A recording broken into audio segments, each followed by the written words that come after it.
చలి పంజా విసురుతోంది. ఉదయం సాయంత్రం వేళ శీతల గాలులతో జనం తీవ్ర అవస్థలు పడుతున్నారు. తూర్పు ఆగ్నేయ దిశల నుండి దిగువ స్థాయి గాలులు వీస్తుండటంతో పలు జిల్లాల్లో సింగిల్ డిజిట్ ఉష్ణోగ్రతలు నమోదవుతున్నాయి. అటు రానున్న మరో 3 రోజులు చలి తీవ్రత మరింత పెరిగే అవకాశం ఉందని హైదరాబాద్ వాతావరణ కేంద్రం హెచ్చరించింది. కొన్ని జిల్లాల్లో రాత్రి నుంచి ఉదయం వరకు చలి పంజా విసురుతుంటే ఉదయం 8 నుంచి 11 గంటల మధ్య మళ్లీ సాయంత్రం శీతల గాలులు వణికిస్తున్నాయి. ఇక రాష్ట్ర వ్యాప్తంగా పలు చోట్ల కనిష్ట ఉష్ణోగ్రతలు నమోదయ్యాయి.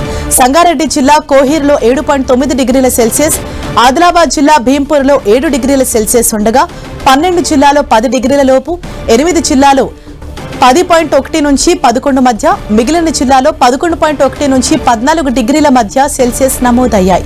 అటు చలికి సరైన జాగ్రత్తలు తీసుకోవాలని వైద్యులు సూచిస్తున్నారు.